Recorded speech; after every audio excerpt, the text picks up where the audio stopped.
You're listening to Heal Through Humor, hosted by yours truly, Talia Bombola. I'm a licensed therapist on a mission to help others learn about themselves and laugh along the way.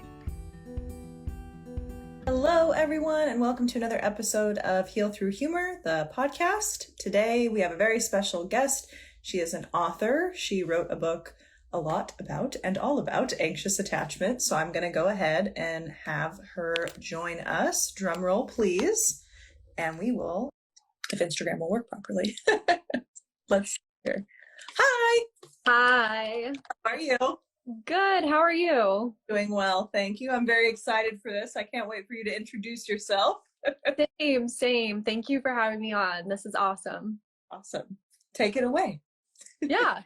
Hello, everyone. I'm Kirstie Taylor. I'm a dating and relationship author and coach. It's good to be here. So started in this space. What was that? What got you started in this space? So through a lot of personal experience of I always say I was a serial monogamous for 10 years and I went through some really bad breakups back to back. And I was like, you know what, I'm taking a year dating break. Yeah. Almost like a personal, goal that I wanted to do. And it was during that time that I, for myself, started learning about adult relationship psychology and how it could help me better myself and change these dating patterns that I had that were completely awful. And I just realized that experience that I had this very deep interest in adult relationship psychology. I started writing about it online and people found it and really loved it and resonated with it. And all of that kind of like snowballed into a career. And then I started doing coaching in January. So it's been a great journey. So when did you realize that your attachment was more anxious? Like, what was your aha? I feel like it's everyone's aha moment of they read the book Attached. At the time, I was I had a friend who was training to become a therapist. And so she was like, you need to read this book. Which goes to show how well she knew me. Reading that is just like, wow. Oh, like a lot of people do, right? Especially for anxiously attached people. They read Attached and they're like, this person just opened up my mind. This is and me. Took everything out. Yeah. And just put it onto paper. It's wild. Yeah. Yeah. It's a very transformational book. And I was interviewing Nicole Walker. She does the practice of peace. And we were talking about how it is more skewed, understandably, towards anxiously attached people. Oh, yeah. They're like, hey, like, sorry, we didn't cover avoidant as much. But in my view of it, more people who are anxious want to get out of it because it's really uncomfortable. Like, out of the two, avoidant or anxious, it's a lot more uncomfortable, I think, to be anxiously attached. Not that avoidant it doesn't affect the nervous system and how we present, but it's not as like, they didn't text me back, I can't function for 6 hours. Like, exactly. Go on with their day, where I think us anxiously attached people are like, it's fine, I'm fine. The eye twitch. And I think it goes to show, like, also just anxious people tend to want to do more things to fix things. Exactly. And avoidant people want to avoid it. So it's actually funny you say that, because people always say on TikTok, there's just, and I'm sure here on Instagram, if you look up the hashtag anxiously attached versus avoidantly attached, anxiously attached has way more videos. Yes. Yeah. We want to get out of it. We're very motivated to not be that way anymore. Exactly. And I myself was anxiously attached for many years and did not know it at the time. And still, I saw the same therapist for, I don't know, since I was like 12. So it's like been a very long time, regularly anymore. But when I do go back, I'm like, how do we not see this one? Like, how this really big thing that like underlaid everything in my life? And she's like, well, I didn't want to pathologize. I'm like, okay, but we've known each other a long time now. Like, this would have been very nice to know earlier on, but obviously to like learn about it myself and study it. And I found out before grad school, and then going through grad school, I was like, oh, this is me for sure. We didn't really talk about, unfortunately. Yeah.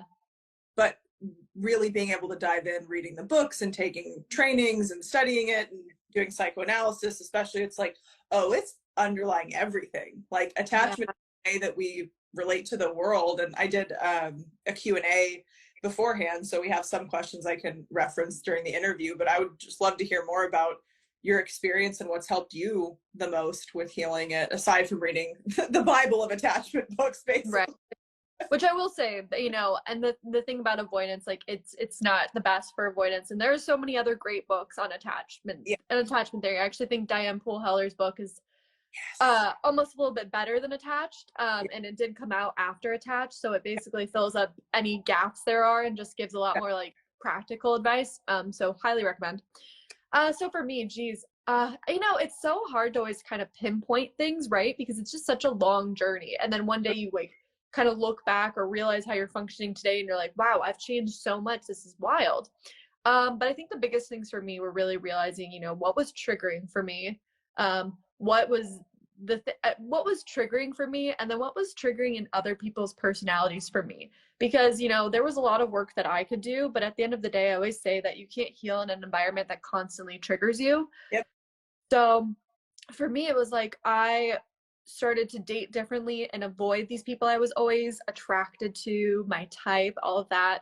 So it was like the things that I was doing on my own, identifying my triggers, realizing what my protest behaviors are, trying to change how I cope with things, and then also just dating someone differently. Even just being with my boyfriend now for 3 years, who's like the epitome of secure attachment. He just teaches me so much without even realizing it, because he's really, as much as this is my life, like it's not his life. So just even just being with him, like he's just taught me inadvertently so much.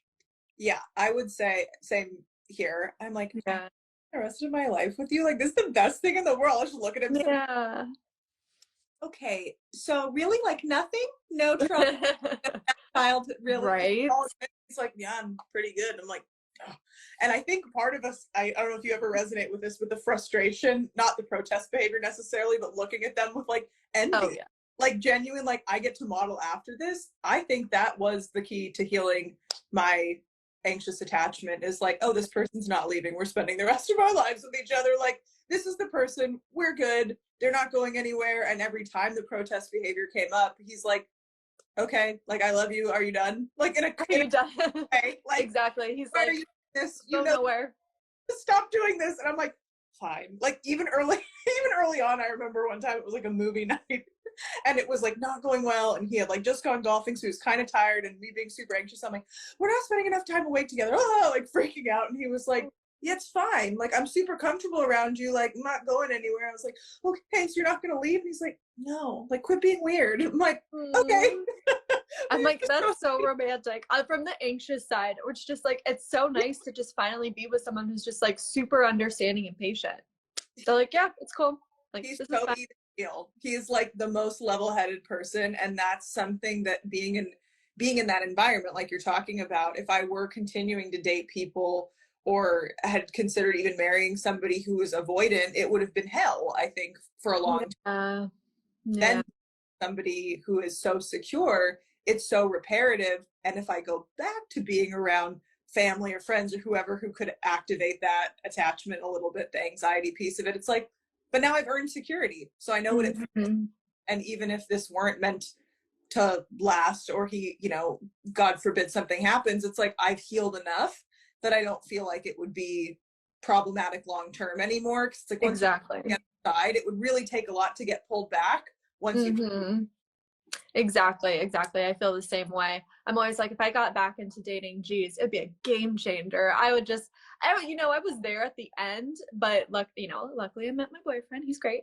But yeah, I just do it so differently, which would be really interesting in LA, because there are a lot of avoidance out here. So many. And then I'm sure they have, I just haven't looked on the sites yet, but I want them to do like really new research, or like a longitudinal study about the dating pool, because a lot of research that gets quoted is about 50%, 45 to 50 are secure, and then the rest fall into, you know, one of the 2 or 3 types of insecure attachment. But really, and I've explained this to my students too, when you are securely attached, you are more likely to end up with or seek somebody without even knowing it who is securely attached. So they're like self-selecting out of the dating pool. Right. 1 time or 2 times we hear about, well, so-and-so met at this offshoot place, bar, restaurant, what have you, and they met somebody secure. I'm like, that's a statistical anomaly. Like, Mm-hmm. typically, it's anxious people and avoidant people or disorganized attachment out in the dating pool, because most of the securely attached people have found their person and have exited the dating pool. Quicker. Exactly. I'm like, it's so easy to look at all my friends and my couple friends and just be like, you are so secure and you ended up with a secure person. First off, not fair. How dare you take up each other? Date someone who has, no, I'm just kidding. But it's just so funny because it is true. And it's just like, yeah, they're you know, I can't say that, I can't speak for their relationships behind closed doors, right? But you know, the things that I do hear, it's just like, wow, that must be so nice. It's just so calm. That's cute. And it is calm with my boyfriend now, but not having those, like, having to work through the attachment style issues, it's interesting. It takes a while, and I know in one of my classes I learned it's about 3.5 to 4 years of at least regular psychotherapy that attachment style. Obviously, it's not a romantic relationship, but being in relation to somebody who you see at the same time every week or multiple times a week for a long time, your brain is naturally going to start to be like, okay, like they're there for me. And so the similar timeline would be, like you're saying, about 3 years, similar timeline would exist in relationships, or sooner, because you're probably seeing them more and more. Well, that's really interesting about therapy. I've never heard of that, and that would make sense. Yeah, so that's why I like to do, like, in analysis or dynamic work, it's long term. Like, I've seen some clients not literally every week, but 5, 6, 7 years, because it's so important for them to have that old steady to kind of go back to. Well, I know you're always there for me, so I'm not anxious anymore, because I know that you're a phone call away. It's like an adult security blanket, if you will. Right. Exactly. Yeah. That's cool. Yeah. So what do you love about, this is just one of my questions to ask, what do you love about getting to help other people through this? Kind of like looking back at, like, oh, I've been there. And I've thought that when some of my clients bring things up too, and I'm like, young Padawan, you will be fine. I promise you will get through this. Great question. One of my favorite things to do with my clients is actually to help them realize what their dating patterns are.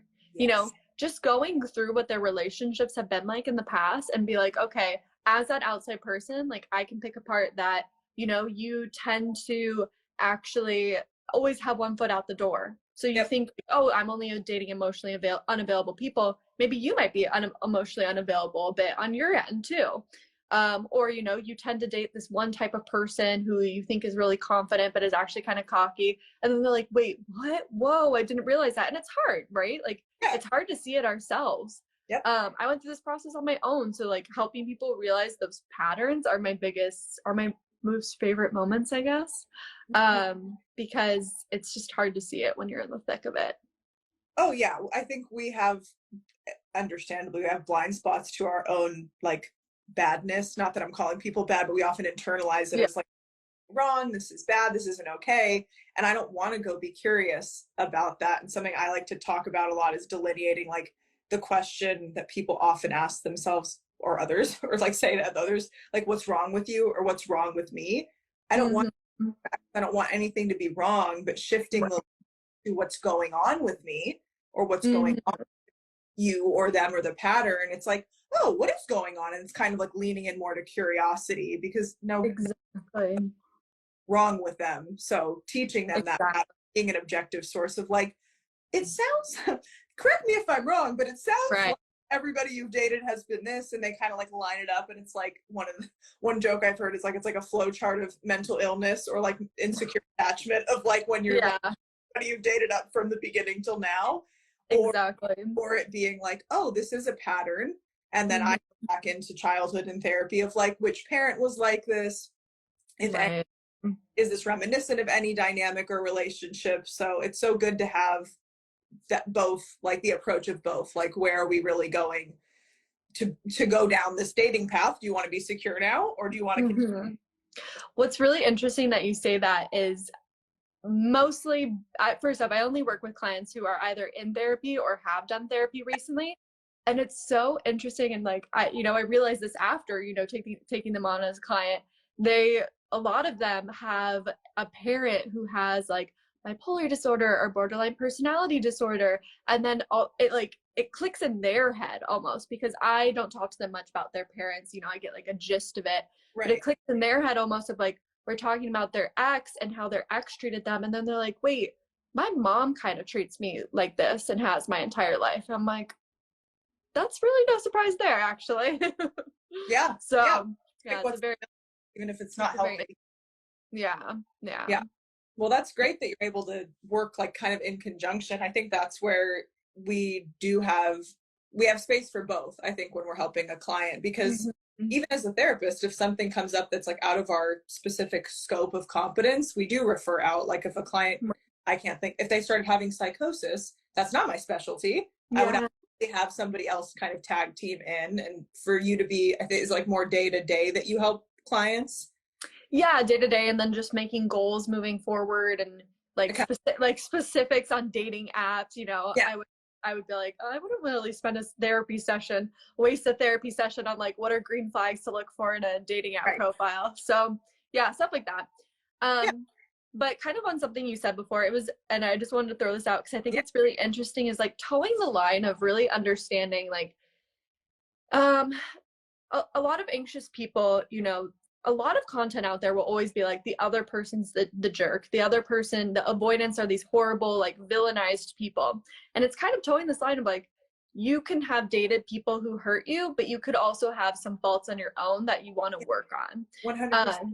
Right. And it's not like, oh, you're wrong or they're wrong. And let's really not even like label anything as wrong. We all just, we all went through stuff. Yes. So it's kind of towing the line of that, because there's just so many times I'll get people that are like, how dare you say that I choose emotionally unavailable people when I've been hurt by them? And it's like, it can be both. It can be both. And yes, this is something I've talked about a lot on other podcasts too, when we look more at like who chooses what behavior, just in very broad who chooses to comment on Instagram posts, who chooses to get in fights in comments, who chooses to like choose what they choose is what I dedicated my life to, because it's so fascinating to me.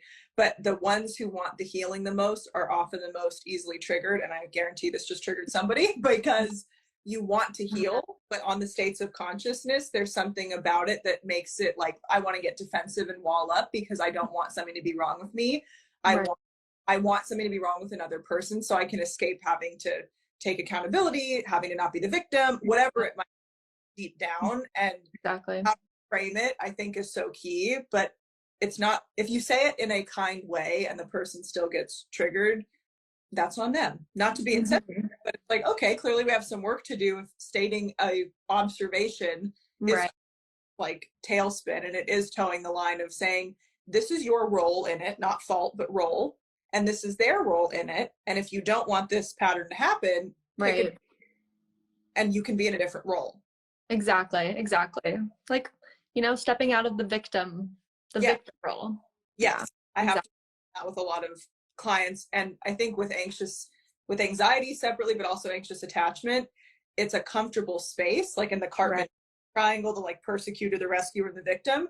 It's a comfortable place to be in the victim role if that's what we did in childhood, or if that was functional purpose and the system we grew up in, that somebody else got to rescue us and that made them feel good, so we learned to not rescue ourselves. Like, there's so much depth that goes into it that I think can be explored. So this is a great time for going through. Yeah, you put it very well put. Yeah. Yes. Dive into some of the questions. Yeah, let's go. So we have about my old eyes.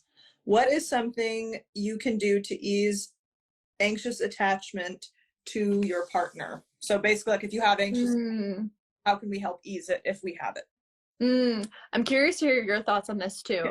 So wait, you mean like you're secure, or like how do we soothe it for ourselves, not on behalf? Oh, okay. How do we soothe it as the person who have? Yeah. Okay. So, I mean, the first thing that I always tell people is to 100% understand like what your triggers are. And so what I mean triggers, so we have our central nervous system right now. Most of you, I assume, unless something we said really triggered you, are calm, are breathing steadily, your heartbeat is beating steadily. When you're triggered, it's when you start to feel really hot, when you start to, your heartbeat starts racing. Well, actually for people, it looks a lot different. Some people feel really tight in their chest. I feel really kind of sick to my stomach almost. Yeah. And so understanding what specific actions trigger you is just, I think, the first biggest step for people. Because once you're triggered, it's just really hard to do any of these self-soothing techniques, any of these coping mechanisms, any like logical thinking. So once you're able to like identify those, then you can have some ways that you know will help soothe yourself. And I actually, again, going back to that same friend who was the therapist in training at the time, she was like, you should come up with a list that's as long as your age of healthy coping mechanisms. She didn't put it like that. She was actually like, just like things that make you happy or things that calm you down. Yeah, exactly. So, but what they are essentially healthy coping mechanisms. And that way, when you're triggered and you can't really think clearly, you have such a long list of things that you can go to. So for me, like that would be tending to my plants, playing with my dog, having a conversation with my boyfriend, calling a friend, going for a walk. But for you, that might look different. And I really like challenge you to like sit down and think about this and not just write things you think would make you happy. A lot of people will put like take a bath, but it's like, do you actually like a bath? Because these things really in the moment gotta help you, versus you try them and you're like, this didn't work, this isn't helping, you know. So that's like the biggest one that I have. Identify your triggers and really understand a good long list of things that can help you just like calm down, because then you can do all the other stuff of like trying to work on an attachment style. But yeah, that's like the first step. Yeah, I think I would add to that, not dating people who trigger you. So functionally, like, don't keep dating people who are avoidant or treat you like crap, and step out of the victim role by taking accountability and ownership. Hey, there may be something going on with the way that I relate to people, because that is essentially attachment style. Like the way I relate to people feels really frantic. It feels really fleeting. It doesn't feel comfortable for me. And I get all these stories in my head about what is happening when there's kind of a blank to be filled, or what isn't happening that I'd like to be. So I'm a big fan of like grounding techniques and checking the facts and being in reality, because just as much as space in a relationship is good for desire because it lets us fantasize, if we have anxious attachment, it's kind of like a sick fantasy, and not in that way. It's like, what if they're going to leave you forever? And you're like, oh my God, I didn't even think about that. You're right. Let me text them 57 times just for reassurance.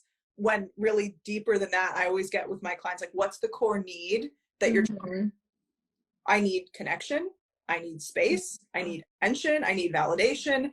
I teach them, and they're like, well, I can't be that direct. I'm like, you 100% can. Like, coming in as the confidence and assertiveness specialist, like, you can 100% ask for that. And they're like, well, what if the person can't give me that? I'm like, then they're not for you. Yeah. If you kindly, effectively ask, this is the need that I would like to have met or need to have met, and here's what it would look like for me.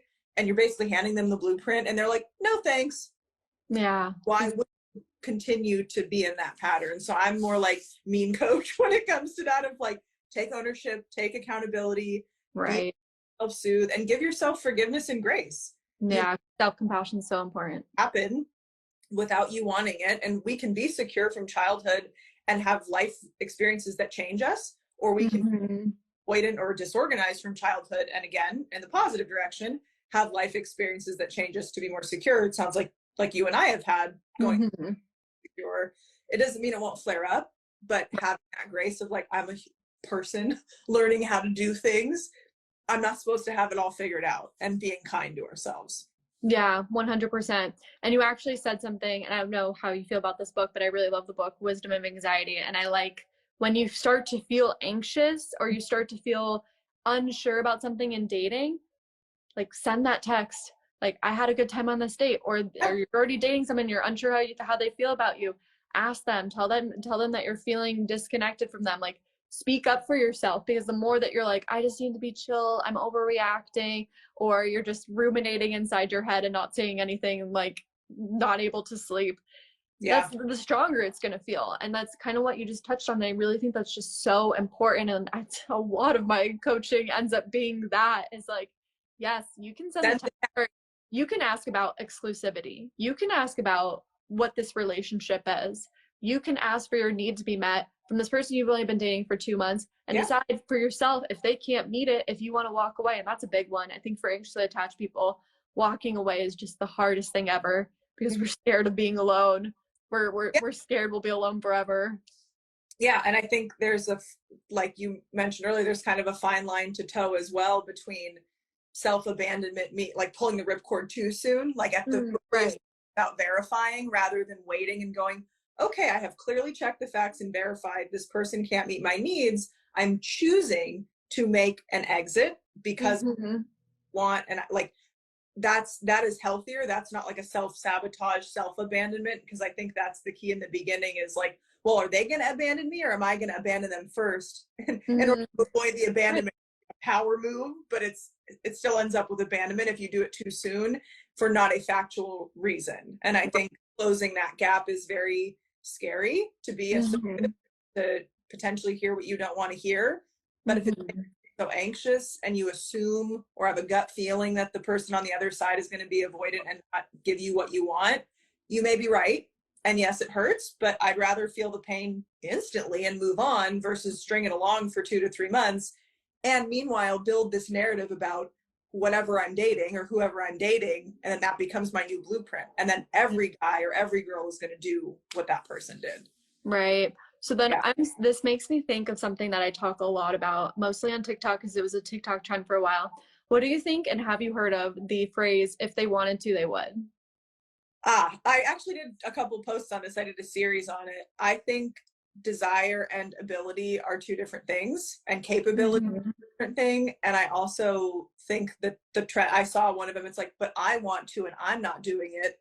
So really, right? It's like if they would, but if I want to or I want them to, why am I not doing a lot? You can want to do something and it doesn't mean you're capable of doing it. And you can be doing something and it doesn't mean you want to do it, like interest versus skill. So I think it's overblown, and of course it's going to trend because it's like a quippy phrase to say, and people love pop psychology and 15-second reels, but it's many years of training. It's so much more nuanced than, well, if they wanted to, okay, I want to have a six-pack. I'm not going to because I like there you go. Right? Like I could. I think it's like if they wanted to, they could. And if they're not, what are you going to do in response? I would like, what do you think about the phrase? I mean, you just put it exactly what I think about it. I just think that first off, I always lean on communication. If there's something you want, like say it, even if it's so funny. People will be like, I don't want to ask for flowers. Okay. And they're like, oh, if I have to ask, it's not romantic anymore, or it's not genuine. That's another. I'm like, okay, well, first off, it's either ask or build up a bunch of resentment, or feel really disappointed. And I wouldn't, to what you said, like if they want to, or it's the capability and the desire. So if you ask them and they still do it, they still want to do it. They're doing it because they want to make you happy. If they follow through on like giving you flowers, it's not that it's not romantic. It's not that they didn't want to. It's just that some people don't know. Maybe they dated someone who didn't like flowers, you know, and now they're dating you and they're like, I thought this blueprint of like people don't like flowers. So yeah, I always lean on the side of communication, and you know, just assuming that relationships looks one way or the other is gonna lead to premeditated resentment. So for sure. And we get modeled this from our parents, and I can speak to Laura's example. Financially, things were not easy for us growing up, and so when flowers changed, it was kind of like but this could have, you know, this money could have gone to something else. And even when I was a little kid, it got ingrained in me. And so when I would get flowers growing up, my immediate reaction, I wouldn't say it out loud often, was like, oh my gosh, they spent money on flowers, like freak out. I'm like, why am I, no, this is childhood, like let's rein it in. And I had to relearn and teach myself that like that was a gift, or being able to ask for it if I wanted it. Like, this is what I expect and would love and would make me feel close to you on Valentine's Day. I'd love a card and a bouquet of flowers whenever. Doesn't have to be on the day, but like within the week would be awesome. And then being patient and waiting for that and rewiring what it means. And if somebody's had a negative experience, either from modeling it, like witnessing it, or having that previous in a relationship, why would we expect and assume that they're going to know exactly what we want? And I made this joke on my podcast. It's like, they weren't raised in the same house as you. Hopefully you're not dating your children. They know what you have to teach somebody. But Disney and rom-coms and not actually having parents or previous generations speak about what a relationship really is behind the scenes, why would we not have the template of they just mind read, they just figure it out, because that's what we've been shown in our home and on media. Right. Exactly. Exactly. Really well put.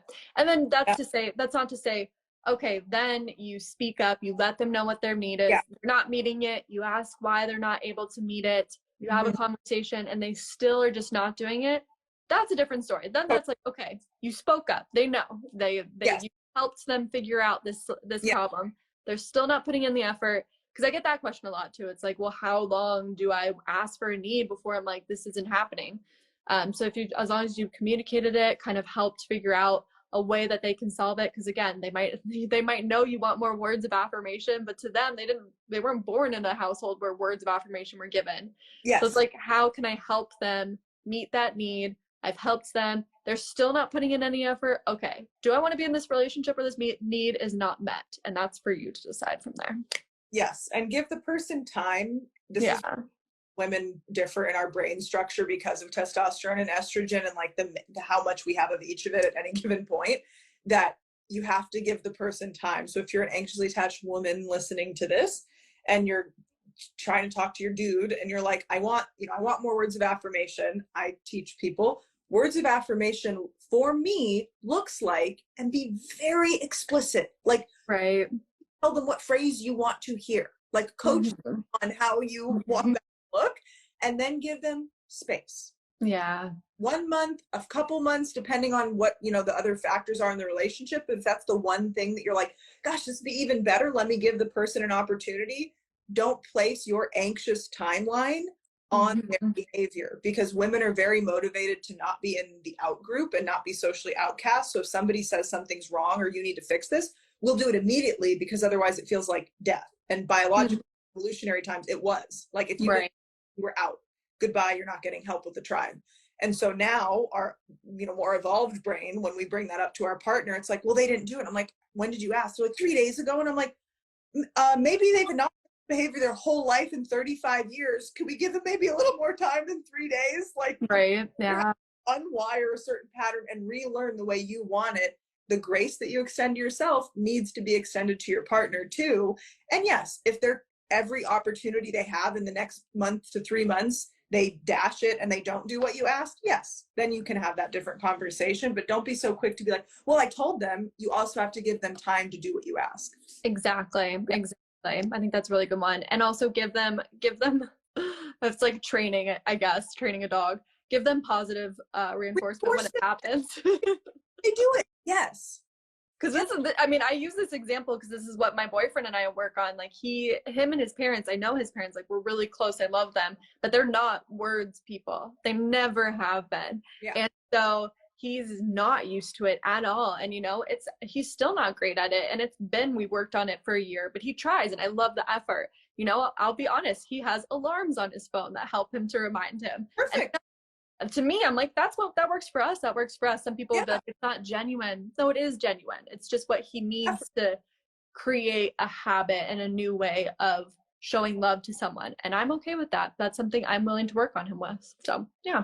And if we have a request of our partner, nobody gets both. You can't say, I want this and I want you to do it in this specific exact way. Otherwise it doesn't count. No one's motivated to do that. And that's really what it is. If we say it bluntly, it sounds awful. And like, if somebody really framed it that way, they're like, here's what I want you to do it exactly like this. And you can't set alarms on your phone, but you just need to have it memorized to give you good luck. It's like, all right, bye.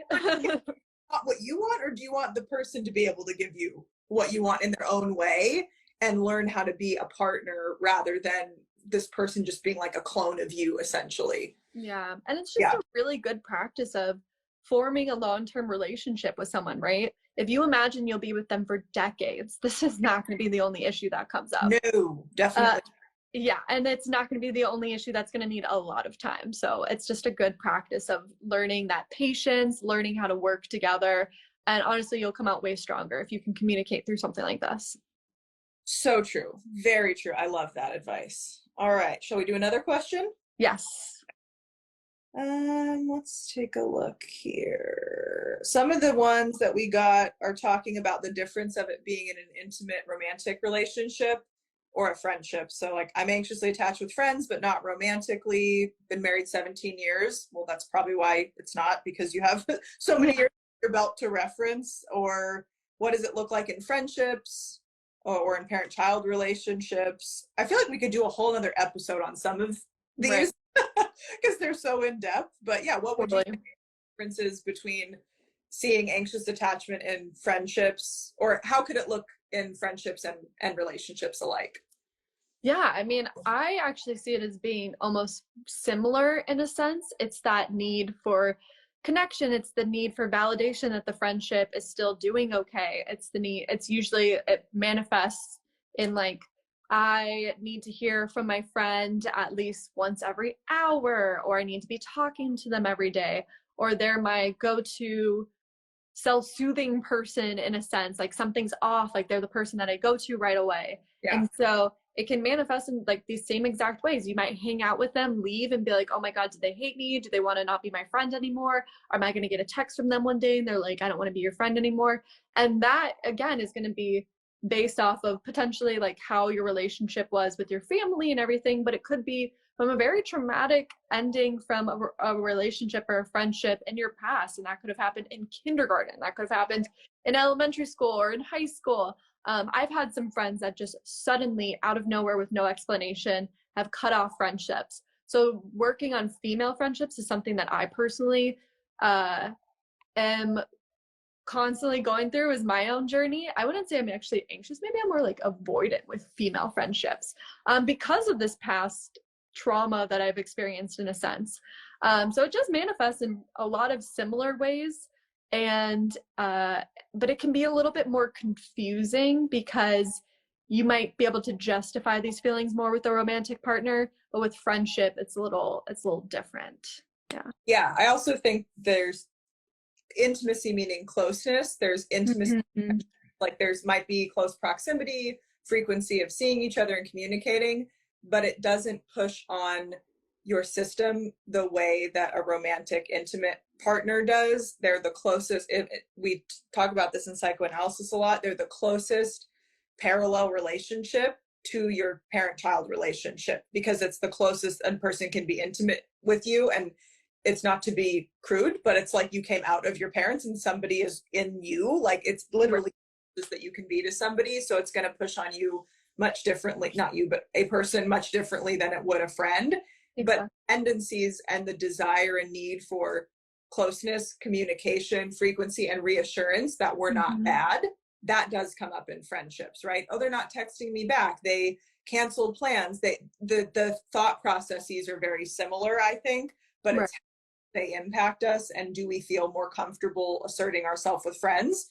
Because we can have typically, and I'm monogamous as well, we can have multiple friendships, right? From that monogamy perspective, we have one relationship, so right.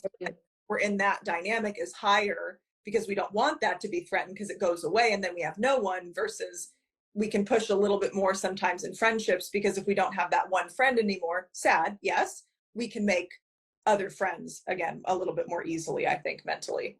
Yeah, that's a really good way of putting it. Yeah. So asked a question in the comments. How could I word a request for words of affirmation more? My boyfriend isn't good at it and feels weird doing it, and I've communicated how it's important to me. So I have just as a note, I have a masterclass that I taught on how to get your needs met. So if you are still watching this person, me privately, and I will send you a link to that. I'm teaching it on skills. I think you're teaching something. Yeah. So I'm teaching it on skills again in a couple of weeks, but it's very specific on how to get one's needs met, because I feel like that's not often talked about. Yeah, totally. Yeah. Thanks. Yeah. I'm glad. That sounds like a fun little class. Yeah, I'm excited. And like you said, it's the positive reinforcement. It's like, it's not telling them what it would do for you. It's telling them what it would do for them in the relationship. I would feel you. I would be more likely to want to cuddle. I would be more likely to text you less because I'm feeling like, this is to sound kind, but also get the point across. Most people aren't interested in other people. They're interested in themselves. Like, are you drives us to do what we like. So it is important to you how to convey to the other person how much it would mean to you for it to get met, but they are motivated to have it benefit them. So you have to give them a buy-in for like, I would want to do this with you if you do this for me, right? It's like a very more quid pro quo, I think. Yeah, exactly. And I think on top of that, just ask what they struggle with most and then try to help them figure out a solution for that. Because a lot of times it's like, it even just comes down to that. They're like, I forget. It's like, okay, well, how can we help you not forget? Yeah. And if they need a reminder and that's how you get your need met, right? Then you have to give them the reminder. You can't have it all the ways that you want. You can't just say, well, I just want to tell them once and have them memorize it and do. They're not, we project onto our romantic partners what we would have hoped from our parents or what we did get from our parents. They met our needs without us having to ask, or they read our minds or what have you. But however old you are, and let's say you have a quality relationship with your parents, that's how long you've been able to partner with them and kind of relate to them. You can't expect that same 20, 30, 40, 50 year dynamic out of this person you've been dating 3 to 6 months. Like that person 20 to 30 year leg up on this 6-month window. So set your expectations to however long you've known the person. Yeah, totally. And actually, you know, something that I've even realized helps me is just trying to focus more on the positives. As someone who's anxious, like we're there's the negativity bias, right? Like we're focusing on everything that could go wrong, doom and gloom thinking. And if you just try to be like, okay, the fact that they're even having this conversation with me is really special because not everyone would. The fact that they want to try is really great. Or you know what, he gave me that, or they gave me that positive affirmation when I woke up this morning. Like that was really awesome. Maybe even keep a list. For me, I like lists. So like sometimes that helps a lot. Is even like because we'll get it and then we'll quickly forget that and then remember that they didn't do it at night when they said they would, right? Then we forget they did it this morning. Keeping a list could kind of help you remember like, okay, they are doing a lot of effort. It might not look exactly how I want it, but again, like you can't get everything you want. That's a relationship. Keeping a list and just trying to focus more on the positives might help too. Yeah, keep a list of the positive times that they do meet your needs and they do that's very clear because I work with so many couples who are like, well, he didn't do this and he didn't do this and she didn't do that. And I'm like, okay, so let's maybe focus on what they did do. And they're like, oh, I guess. And I'm like, if you want to come in and fight about the one thing that didn't get done and ignore the 15, that's on you. Like, exactly. Yeah. But you have absolutely every right to make that the focus of your session. And they're like, okay, I see what you mean. Like we'll start on it. And doctors, John and Julie Gottman, talk about this all the time in couples therapy. It's positive sentiment override versus negative sentiment override. How keeping score in the positive direction. Like, babe, look at us. We wanted this and you gave me affirmation. Thank you so much. I appreciate it. Versus I think I'm going to post it later today. There was a reel that was going around and the guy was like, hey, I did the dishes and this and that. And like texting his wife. And the wife's like, what do you want, a cookie? And I was just like, don't be dismissive, but that gets modeled to us a lot because we have a thing to do, I think, in society of like men either being assholes, super incompetent or childlike. And I did a series on this a while ago. Are you the one going in and making them the child and then accusing them of acting like a child? Yeah. Pattern that happens from the beginning. And guys are like, well, I'm not going to try and fight it. Like, if this is how she wants to be, I don't feel like I can win at this. And they're very motivated by winning. So why would I try and change your perspective? Yeah. Yeah. Really well put. Yeah. So let's talk maybe a little bit, we have some time left, about how it can look with, you know, family. Like are we able to be securely attached to family, but not romantic relationships? And then somebody else asked about times where it gets activated. Like, do we constantly feel anxious or are we times of relational stress? So I would love for you to start and then I have some thoughts too. Yeah. So in terms of the family versus romantic relationships, that's a question a lot of people ask. They're like, from what I can remember, my parents always met my needs. Like, we're good. Like, I like them. So I would say that it can happen. The insecure attachment can happen from your parents, or it can also happen from relationships you had growing up, friendship, romantic relationships. I would say, actually, I always think about this. I think it was a little bit from my family, but a lot from a relationship I had specifically in college. So this is to say, like, it doesn't have to happen early on in like elementary school or high school. So that you can 100% have a secure attachment with your parents versus in romantic relationships, you feel very insecure. I don't know if there's anything you want to add on to that. Yeah, and somebody had wrote in primary caregiver. So even if it's not your right, anybody who is involved in raising you regularly, a grandparent, an aunt, an uncle, a daycare person, a coach, a mentor, anybody who had an influential role in your upbringing or was a primary caregiver. Typically parents, a lot of the research from, you know, the 40s and 50s, we didn't have as much of a modern family, if you will. So they had to use the word parent, or chose to rather. So anybody you had an influential relationship and regular contact with can influence your attachment style. And similarly, as we get older, teachers, friends, you know, even like childhood crushes that go unrequited love is very common, and we project a fantasy. How many of us, like, I thought I would marry Jesse McCartney. I married somebody else, but it's just this experience where you have this fantasy and you hang posters and, you know, but that sometimes doesn't end when you have anxious attachment in adulthood. It's like, oh, I'll just attach the fantasy to a real person in my college class and pine over them for months, and then I ask them, oh, they're already with someone. Well, that was disappointing, right? So I think being able to know that it can change, and it can change for the better, but it can also change to be more insecure. So I really push lovingly people on, if you know that it's activating to you to be with somebody avoidant, I need you to act like you have a lethal allergy to it, like a bee sting. Like if you hear this and it stings you, you will die. Like, how seriously I want you to take it. And they're like, okay. And it's like kind of a scared straight program. And they're like, but secure attachment is so boring and it's so I'm like, good. You're going to learn to like it. Exactly. Bring it first, because your nervous system's used to Six Flags, basically.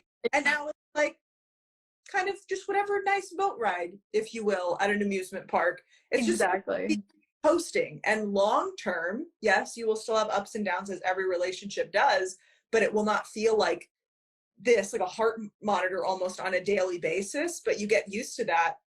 It's a high. It is a high that your body gets used to. You don't want to do something that just feels like, oh, cool, they asked me on a date and they actually showed up and texted me the whole time. Well, this is frustrating. I don't feel like crap about myself, and I'm not questioning my self-worth. Like, where's the fun in this? Right. It's 100% like an addiction.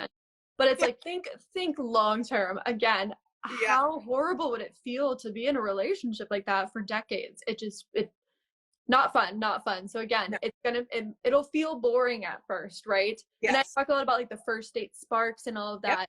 Is like, if anything, for anxiously attached people, is like a red flag right there. If you feel super the butterflies, or like you just feel very anxious after, and you think that that's like a good sign, it's not a good sign. But yeah, long term, you don't want to be doing that get married to someone like that. Geez, it would just feel horrible.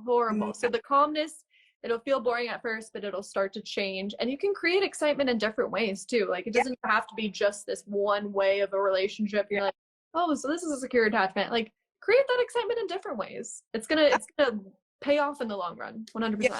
Yeah, I did a reel a while ago, and it was like, butterflies are common sense leaving your body, because it is. It's just like, here's common sense here, just flying out the window, because they're hot, because they're rich, because they make me feel what we confuse chemistry and compatibility. And long term, health-wise, it has a huge negative health consequence if you're with somebody who makes you feel, and you're going to get adrenal fatigue and your cortisol is going to increase. It's just, if it can be avoided, if you're watching and you're trying to find the one, my hope for you, as I like to phrase it, is that you find somebody who is calming to your nervous system and secure, rather than who makes you question yourself and your self-worth, and like it's a roller coaster every day. And don't settle until you find somebody who can make you feel, or allow the space for you to feel calm. And if you're already with somebody and you can't get out of the relationship for whatever reason, or you're noticing like, we want to change it, both of us are on board, we don't like it anymore,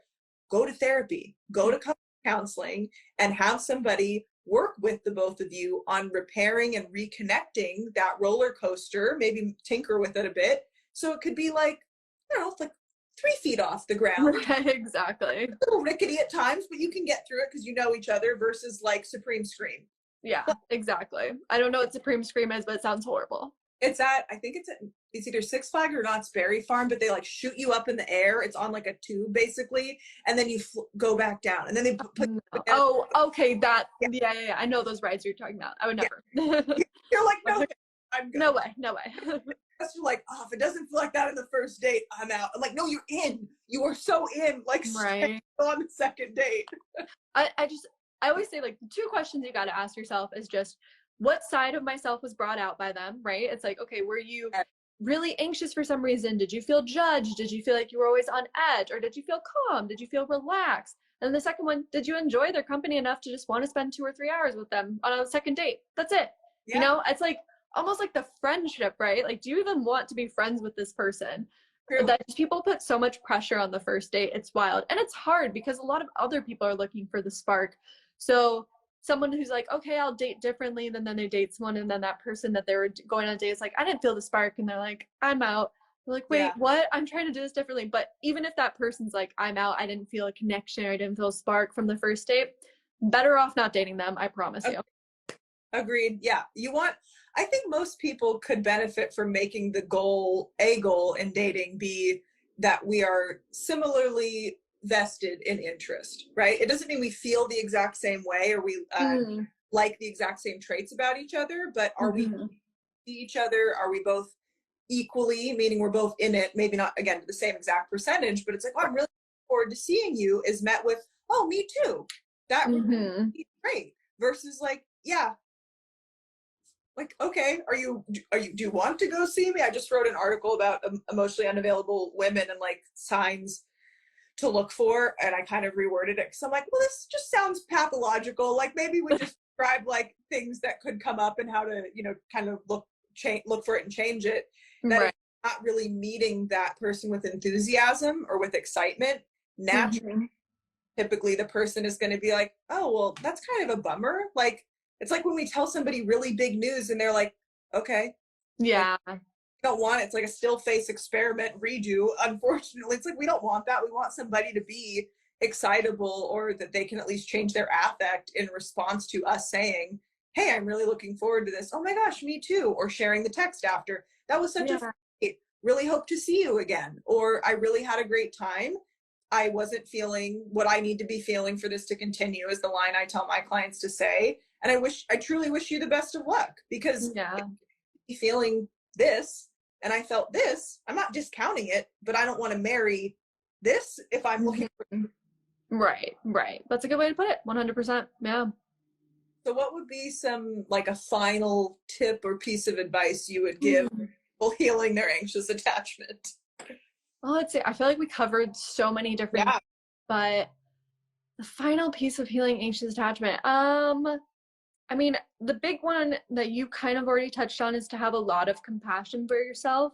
This isn't going to be one of those things where you make all this progress and then you never go backwards, right? It's going to be, what do they say, like 1 step forward, or not, no, wait, other way. 3 steps forward, 1 step back, every now and then. So give yourself a lot of compassion and also be proud of the small steps you make. If normally you wait around for someone to send you a text that says, I had a great time on our first date, and actually you send that text, like feel really proud of that because that's freaking awesome. Or you talk to your partner and express your need, and maybe the conversation doesn't go exactly as planned. It's still really great that you express that. Like that's such a great step forward. So feel really proud of yourself, have a lot of compassion for your journey because it's not going to be easy. But know that it's also very much worth it.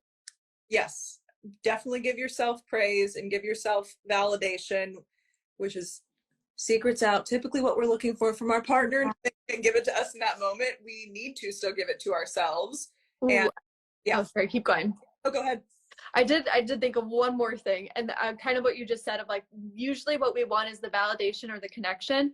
If what you normally do is something unhealthy, like act upset or be like, oh, so you don't think I'm pretty, realize what you're looking for, which is the connection or the validation, and give it to your partner.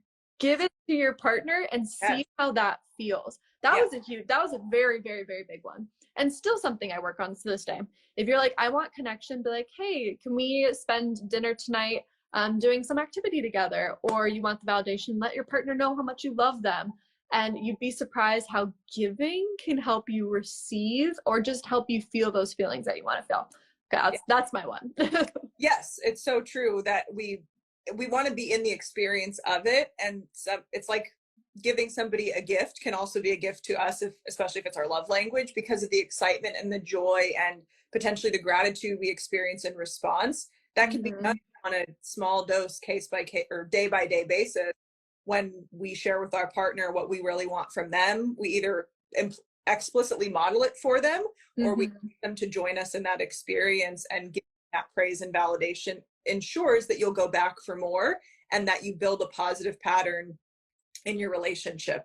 And I think so if you're in the beginning stages of healing this, just it takes time, and it takes repeated, as the research shows, it takes repeated exposure to secure attachments for your attachment style to become secure.